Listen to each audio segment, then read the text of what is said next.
Essa é a história dela, narrada por quem sempre esteve lá. Desde o primeiro suspiro até o último, não como uma vilã, mas como uma consequência inevitável. Antes da dor, antes do pecado, antes da primeira lágrima, ela não existia. Mas bastou uma escolha para que o silêncio do Éden fosse quebrado e a morte despertasse. Na vastidão do Éden, entre árvores perfeitas e rios sem fim, em meio à vida perfeita, eu era um sussurro impossível. Eu era apenas o silêncio. Nenhum ser me conhecia, e eu não existia, nem mesmo o tempo me tocava.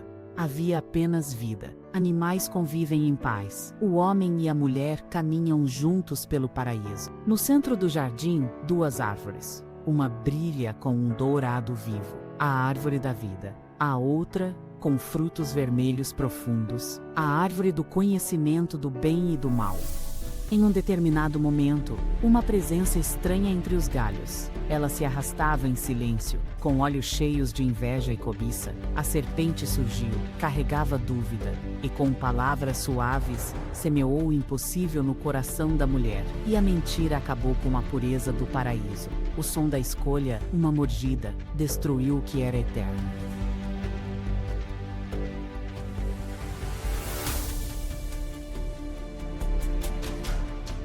Onde antes havia só vida, agora existe a ausência dela.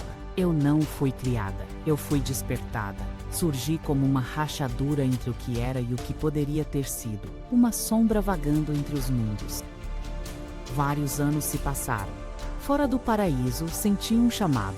Eu senti que precisava buscar algo que me pertencia. Minha primeira colheita foi silenciosa. Eu vi o primeiro filho com um olhar de desespero e fúria. Em sua mão, uma pedra, manchada de sangue. Logo abaixo dele, o corpo de seu irmão mais novo, o solo quente, molhado de sangue. Essa foi a primeira vida que eu levei. E desde então, nunca parei.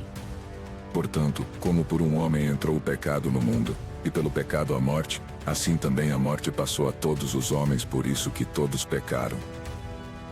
Caminhei pelo mundo, em silêncio, entre guerras, pragas, doenças, assassinos e velhice. Eu coletei almas de corpos sem vida, vi os reis caírem e as mães perderem seus filhos. Fui chamada de ceifadora, de maldição, mas eu sempre fui só consequência, nunca causa. Fui o espelho escuro da escolha humana. Mas um homem entre os mortais chamou minha atenção de forma diferente. Algo nele me afetava, me intimidava. Foi a primeira vez que senti essa presença divina. Eu conhecia o ciclo. O corpo cedia, a alma partia, eu a levava. Mas um dia, algo estranho aconteceu. Uma menina frágil e imóvel sobre a cama. Já me pertencia. Mas ele entrou, segurou sua mão e ordenou, e a menina respirou. Fui obrigada a recuar. Depois, um jovem, único filho de uma viúva, já envolto em linho, a caminho do sepulcro. O choro da mãe ecoava, mas eu já o havia levado. Ele apareceu. Apenas tocou o corpo. Outra alma que recolhi voltou à vida.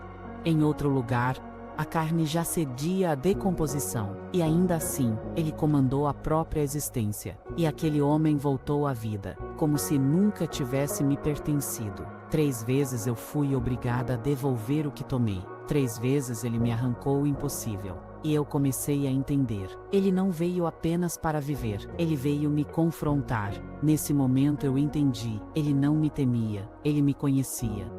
Me afastei e segui recolhendo almas pelo mundo. Até que, no topo de uma colina, uma cruz. Aquele homem sangra, em sua cabeça uma coroa de espinhos. O céu em trevas, o ambiente está distorcido. Algo não está certo. Senti toda aquela força, a divindade, algo que nunca havia sentido antes. Não era uma coleta qualquer, foi a maior e mais densa alma que eu levei. 3 dias depois, seu túmulo estava vazio. A luz invadiu meu domínio. E eu fui vencida novamente. Ferida por uma glória que não posso alcançar, ele retornou e mostrou que tem total controle sobre mim, porque o tempo da justiça ainda não chegou. Eu me dei conta que ele era o Cordeiro, o Filho do próprio Deus, Jesus Cristo.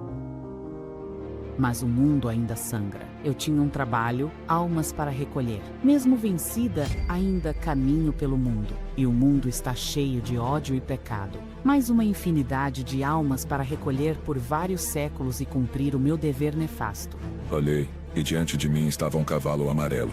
Seu cavaleiro chamava-se Morte, e o Hades o seguia de perto. Foi-lhes dado poder sobre um quarto da terra para matar pela espada, pela fome, por pragas e por meio dos animais selvagens da terra. O fim deste mundo já está escrito.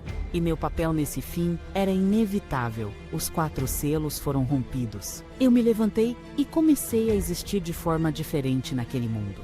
Me juntei a outros 3 cavaleiros do Apocalipse. Eu sobre o cavalo pálido. E comigo, o peso dos séculos. Os 4 cavaleiros varreram o mundo trazendo a justiça divina. Demos início ao período de tribulação e julgamento, a última marcha. Deus está no controle e nós chegamos para presenciar a vitória de Cristo. Mas mesmo eu terei um fim, porque diante do trono todo joelho se dobrará, até o meu, e então serei lançada no esquecimento.